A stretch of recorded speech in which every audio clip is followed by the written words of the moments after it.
All right, you got question number 39 on page 172, incorrect. So let's go over this. In the 1988 Olympics, Florence Griffith Joyner of the United States won the women's 100-meter run in 10.54 seconds. In 2000, Marion Jones, also United States, won with the time of 10.75 seconds. Find the percent of change in the winning times. Round to the nearest percent. Well, I'm going to write this down. In 1988, the winning time was 10.54. And in 2000, the winning time was 10.75. So, the first thing you need to figure out, is it going to be an increase or a decrease? Well, take a look at the time. It's going up, so this will end up being an increase.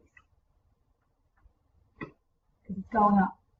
Let's do percent proportion. So, percent over 100, that's what we're looking for, equals. We need to find out how much the time changed by subtracting. And then remember, the original time goes on the bottom because we're looking for the percent of change based on the original.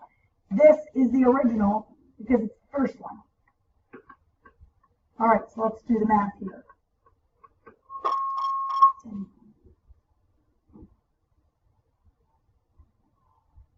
End up with 0.21 difference over 10.54 cross multiply.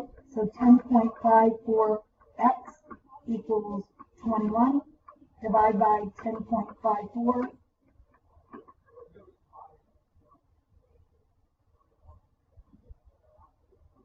And we end up with, this is what your calculator looks like. Etc. and so on. We're going to round to the nearest whole percent, so it's a 2% increase.